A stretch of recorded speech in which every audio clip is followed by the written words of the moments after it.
Bom estarmos aqui louvando a Deus. É isso para vocês também.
Sinta-se à vontade, procure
quem nela crê não será envergonhado. Se encontrando com os irmãos, vamos continuar louvando, mas antes desses dois cânticos, a gente quer ler dois versículos que tem a ver com esse cântico, que a gente já vai pensando, já vai louvando também, pensando no versículo. Nosso irmão Fernando Lima vai fazer a leitura para a gente. Bom dia, amados irmãos.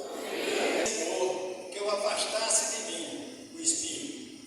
Então ele me disse: a minha graça te basta, porque o meu poder se aperfeiçoa na sua tristeza. Amém. Vamos louvar o Senhor.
Nós estamos proclamando diante do mundo e dos anjos que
viva como a estação fosse o seu destino final. E não aperte o botão de soneca como você faz quando o despertador toca todas as manhãs. Cristo voltará e deseja encontrar a sua igreja desperta, santa e cheia de esperança. Quero deixar essa frase que ficará gravada na mente e nos corações de vocês. Que a cada ceia, não apenas lembremos do que Cristo fez na cruz, mas também do que Ele tem preparado para nós quando voltar.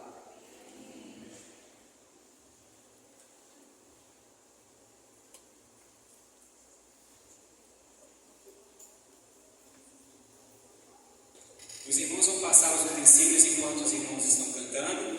Mas o gesto de Jesus na cruz demonstra por nós amor e cruz, em que as palavras não resolvem, mas o gesto de Jesus na cruz demonstra por nós. Foi no Calvário e Ele sem falar mostrou ao mundo inteiro o que é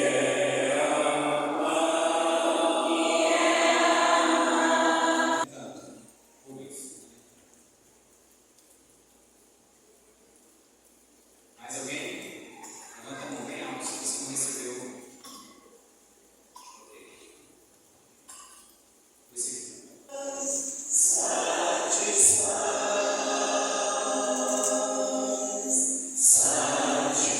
Satisfaz o meu ser, esse seu amor, esse sua bondade, pense em sua graça, que Ele nos alcançou,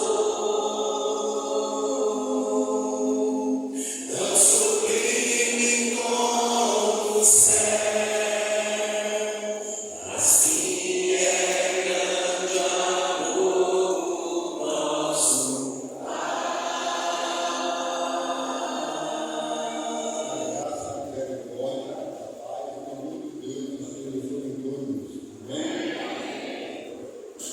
Nesse momento da oferta, nós poderíamos ver vários textos da palavra de Deus que falam sobre a oferta. Mas eu gostaria que vocês se preparassem do livro de 2 Coríntios, capítulo 8. Nós vamos ler versículos de 1 a 5. E como eu disse antes, nós poderíamos usar vários textos. Por exemplo, sobre a oferta de Abel em relação à oferta de Caim. Poderíamos usar a oferta da viúva pobre em relação à oferta dos ricos. Poderíamos usar a oferta de Barnabé em relação à oferta de Ananias e Safira. Mas nós vamos usar um trecho em que Paulo está encorajando a igreja em Corinto mas ele está usando o exemplo dos irmãos da Macedônia. E eu acredito que esse trecho da palavra de Deus, ele traduz o que é a igreja hoje. Nós vamos ver e compreender que realmente ela traduz todo esse momento especial da igreja.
1 Tessalonicenses capítulo 1, versículo de 1 a 10.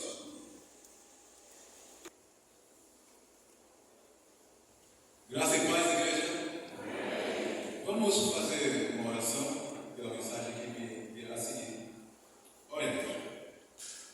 Senhor Deus, Pai Todo-Poderoso, neste momento queremos dar graças ao Senhor por Tua palavra, porque ela é a luz que ilumina o nosso caminho. Pedimos ao Senhor, Pai, que os nossos corações neste momento estejam disponíveis para o que virá a seguir.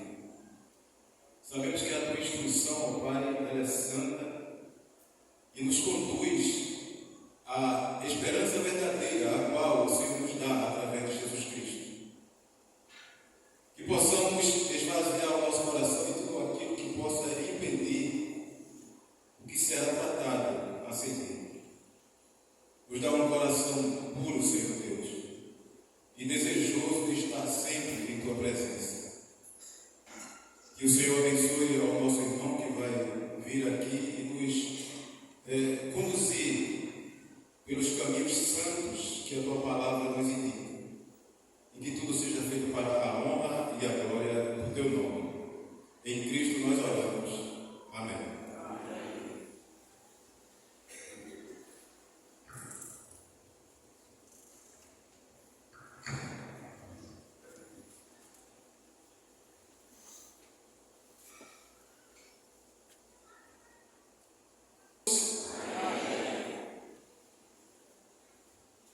Que alegria ver a igreja do Senhor aqui reunida neste lugar. Eu não sei qual é a alegria que você tem em pertencer à igreja de Cristo. Eu não sei o que acontece com o seu coração, com a sua mente, quando você diz: eu me reúno na igreja de Cristo. E eu quero que você, pelo menos nesta manhã aqui reunido, saia com uma alegria, com um orgulho santo de pertencer à igreja de Cristo. Essa igreja aqui reunida, este povo aqui reunido, nós temos que ter orgulho, no sentido santo da palavra, orgulho de sermos a igreja de Cristo. Muitas coisas preenchem nossas mentes hoje em dia, e o mundo tem roubado de nós esta alegria, este orgulho.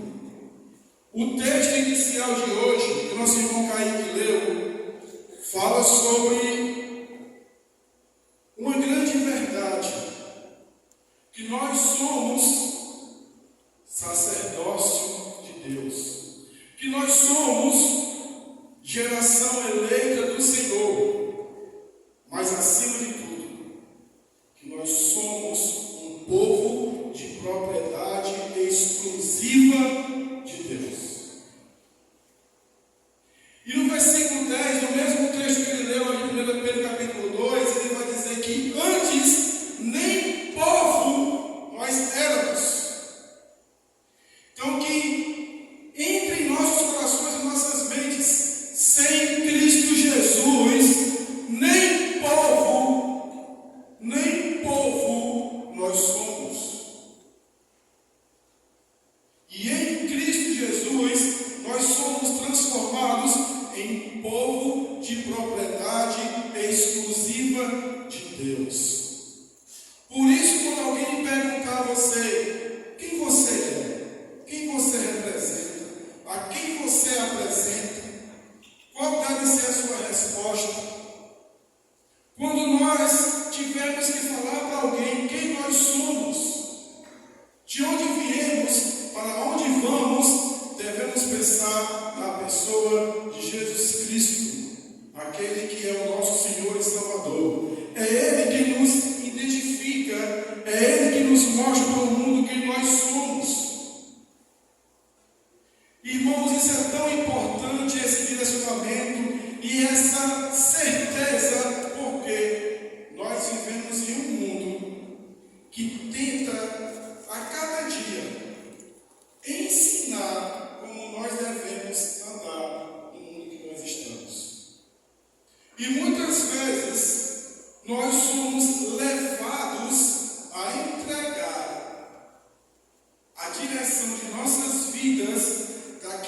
nós concordamos, daquilo que nós compartilhamos, daquilo que nós curtimos, de acordo com o direcionamento do mundo. Qual deve ser a nossa resposta? O que é que pode nos inspirar a trazermos essa resposta para o mundo? No texto inicial, a palavra vai dizer que nós somos o que eu descrevi no início com uma finalidade. Nós somos sacerdócio, nós somos geração eleita, a fim de. Essa expressão, a fim de, ela traz uma finalidade. Eu sou comprado pelo sangue de Jesus, não para postar foto em canto nenhum. Eu sou comprado pelo sangue de Jesus com uma finalidade específica. Nós temos uma razão de existir, nós temos uma razão de ser. Nós fomos comprados pelo sangue de Jesus para exercermos, para declararmos com coragem, com força, aquilo que Deus já planejou para nós. Não é o mundo que vai dizer quem você é, Zezinho. Não é o mundo que vai dizer quem Antônio Silva é. Porque essa resposta, esta apresentação, Jesus já fez. Agora, o que temos feito como discípulos de Jesus? Como família dele? Nós temos cumprido, nós temos colocado em prática essa grande verdade. Estamos vivendo com a finalidade que Deus nos criou. O texto de Pedro diz que nós fomos criados a fim de proclamarmos as qualidades de Deus, aquilo que Deus é, aquilo que Deus representa. O nosso tempo, como nós temos usado? Aquilo que tem em nossas mãos, como temos usado? Para o que usamos? Quem nós representamos?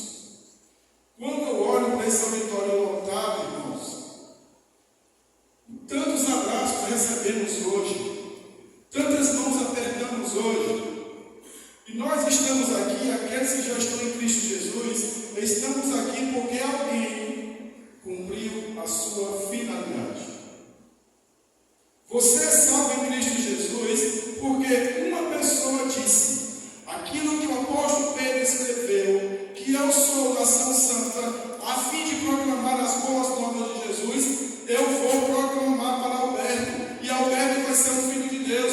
Por isso Alberto está aqui hoje, porque alguém decidiu cumprir com a sua finalidade. A você que está aqui conosco, que é um amigo e um visitante, que alguém lhe chamou para estar aqui, não perca essa oportunidade. Venha fazer parte dessa família, da família de Deus, da família que serve a Jesus Cristo, o Filho de Deus, não aquele criado, representado, propagado pelos homens, com a figura deturpada de um Jesus que está muito longe daquilo que Deus quer. Venha conhecer o Jesus descrito na palavra de Deus. Venha conhecer o Jesus que é amor. Venha conhecer a Jesus que é aquele que propaga perdão, que é aquele que traz para cada um de nós a verdadeira finalidade de quem realmente nós somos.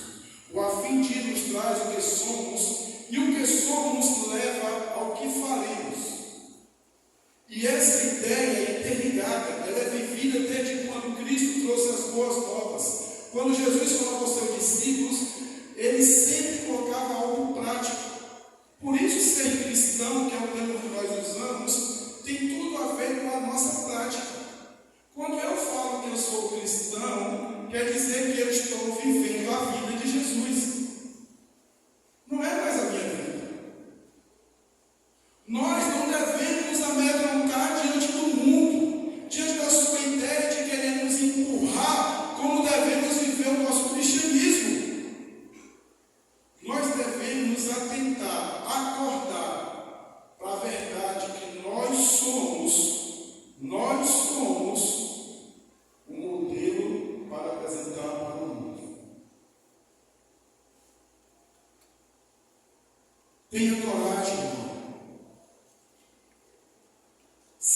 Para nós compartilharmos Jesus Cristo. As pessoas precisam conhecer Jesus. As pessoas precisam saber quem é Jesus. Baseado na sua palavra, a Bíblia Sagrada que nós andamos com ela, que nós temos orgulho em empunhá-la. O seu vizinho, quando você saiu de casa hoje, ele tinha uma ideia para onde você estava indo?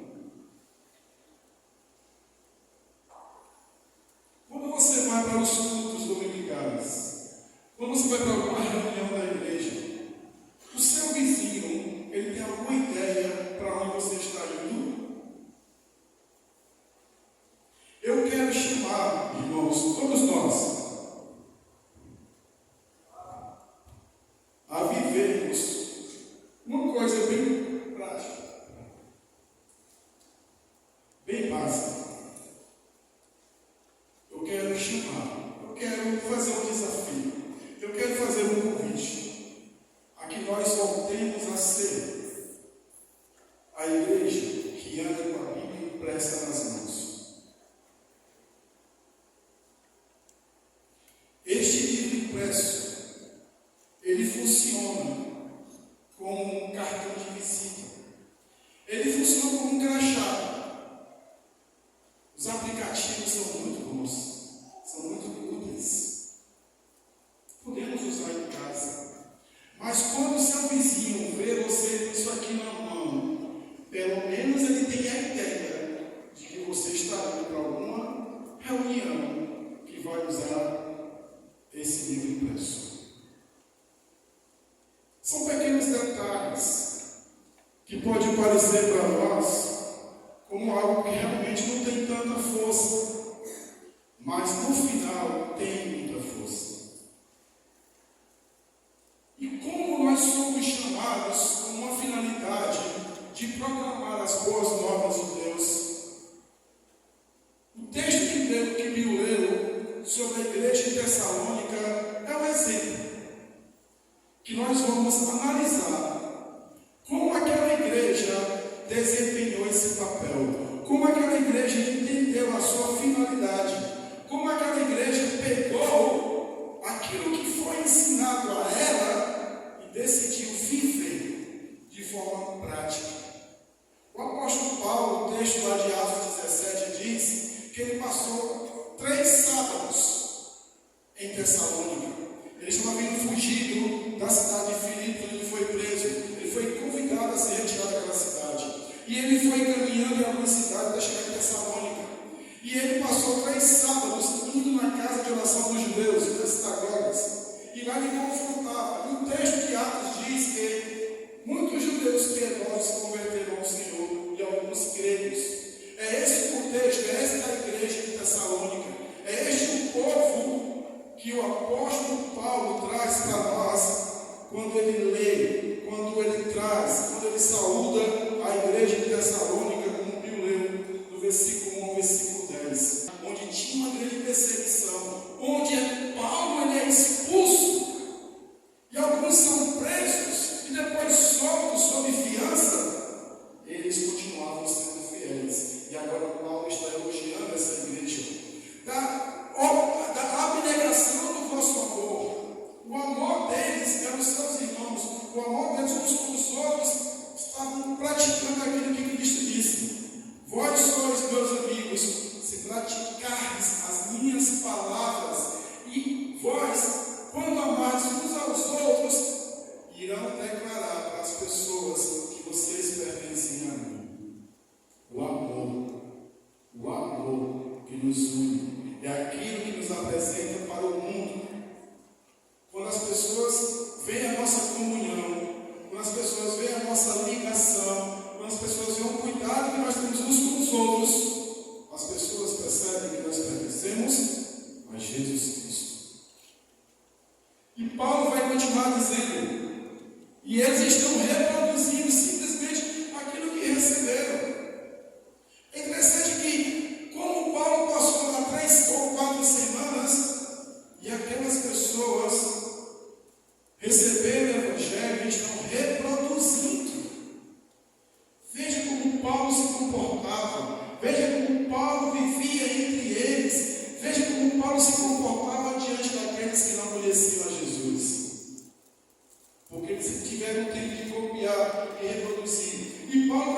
de sorte que vos tornastes um modelo. Eles eram modelos, eram exemplos, porque eles estavam replicando a finalidade para a qual foram chamados. A vida deles é resultado do entendimento da sua finalidade. Quando eu entendo quem eu sou, a quem eu pertenço, para onde eu vou, a minha vida neste mundo, ela é vivida como um peregrino. Estamos aqui de passagem, aqui estamos agora, mas temos que entender que este agora, que aquilo que nós estamos vendo, é uma verdade, é uma realidade passageira. Eu tenho que entronizar isso, eu tenho que internalizar isso. Nós, como discípulos de Jesus, somos passageiros, os peregrinos deste mundo. O mundo não tem o poder de nos seduzir. O poder do Espírito Santo está em nós. Ele não dá brecha para que o mundo venha a nos procurar. O a fim de a finalidade, o viver em Tessalônica era o sinal da sua conversão. Viver com a finalidade para a qual nós fomos conquistados nos traz uma alegria para a maior verdade do cristianismo, a volta de Jesus. Muitas pessoas têm medo. Muitas pessoas que professam a fé em Jesus têm medo. Mas quando nós vivemos a finalidade, quando nós colocamos em prática a fim de, isso não nos amedronta. Isso nos traz uma grande alegria. E esse praticar a finalidade, esse viver como Deus quer e aprova, traz para nós a grande responsabilidade. Não somos dirigidos pelo mundo, somos dirigidos pelo Senhor. O mundo não tem poder sobre sua forma de vida. Nós devemos nos posicionar. Nós devemos redirecionar o nosso tempo. Aquilo que nós investimos em tantas coisas em nossas vidas tem que ser colocado as prioridades de acordo com a vontade de Deus. O reino de Deus, a família de Deus, o ser cristão tem que ser prioridade máxima. O nosso tempo nas redes sociais, aquilo que nós compartilhamos, aquilo que nós comentamos, aquilo que nós curtimos, tem que estar de acordo com a vontade de Deus. Não existe vida real separada de vida espiritual. Nós somos seres espirituais. E tudo que nós fazemos é espiritual. E somos analisados da mesma forma no meio espiritual. Ah não, mas a minha vida é secular. Esqueça essa expressão. Nós somos seres espirituais vivendo neste mundo. Porque somos peregrinos. E como seres espirituais neste mundo, as nossas ações, elas têm que estar voltadas à aprovação de Deus. Mas para praticarmos isso, é por isso que é tão lindo esse momento. Não estamos sós. Nós temos uma arma poderosa. Nós temos um poder que nenhum governo, que nenhum ser humano tem neste mundo. Nós, como igreja, como família de Deus, nós podemos e devemos impactar o mundo que nós vivemos. É chegado o momento, irmãos, de darmos as mãos, de estendermos as mãos uns para os outros, de liberar perdão uns para os outros. Se nós tivermos algo contra alguém, devemos liberar perdão. A igreja do Senhor, ela é uma igreja unida.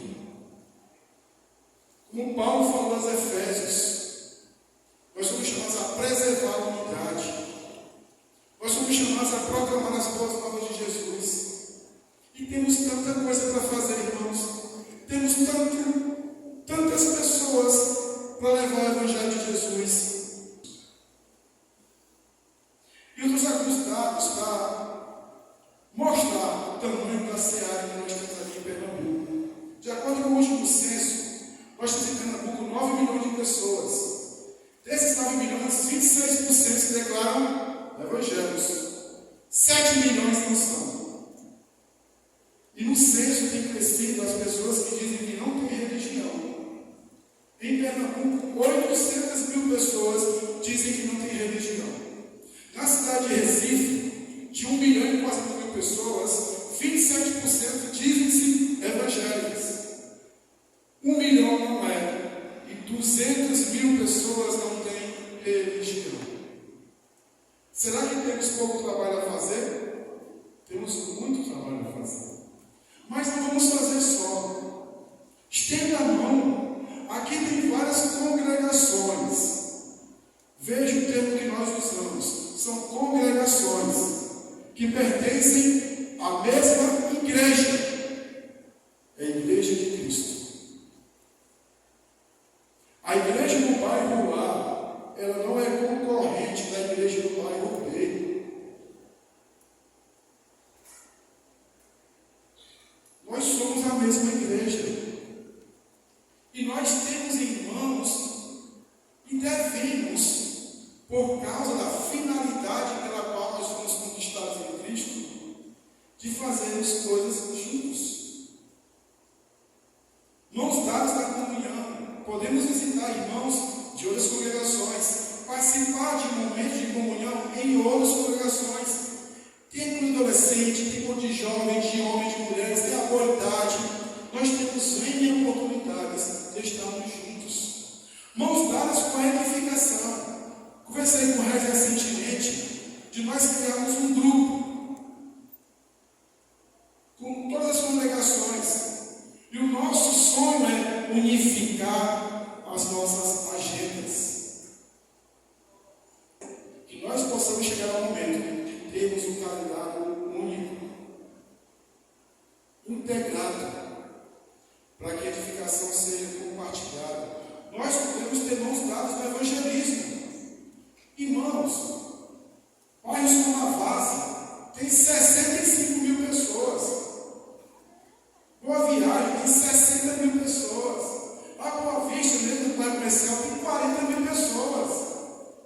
Nós podemos dar as mãos para atingirmos o alvo que é levar pessoas para Jesus. A Igreja de Afogados começou esse ano com um projeto maravilhoso. Nós temos uma parceria com a Escola da Bíblia do Nordeste. A Escola da Bíblia é uma marca. Ela tem 40 anos de existência.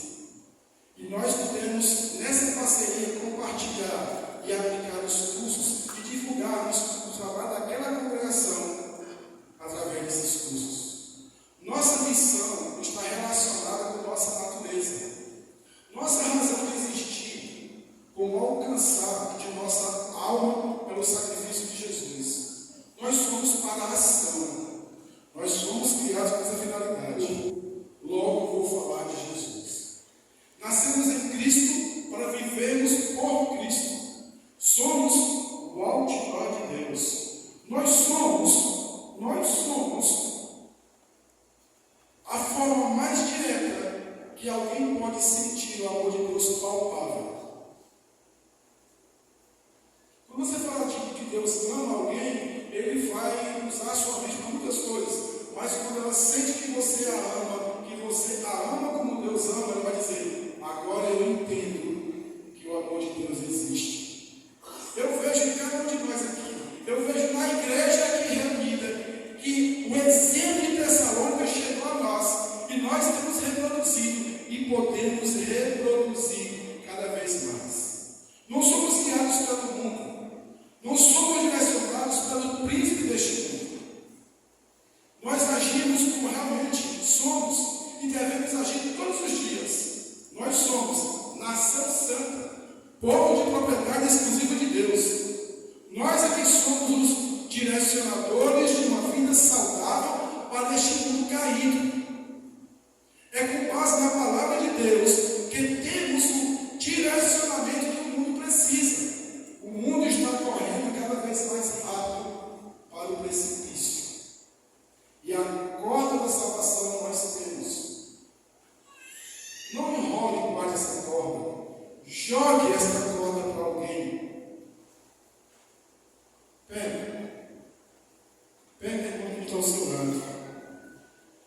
Pense em quem não está aqui e que é da igreja de Cristo. Pense na igreja ao redor do mundo. A igreja é feita por todos aqueles que professam a fé em Jesus Cristo e o tem como Senhor e Salvador. E repita comigo.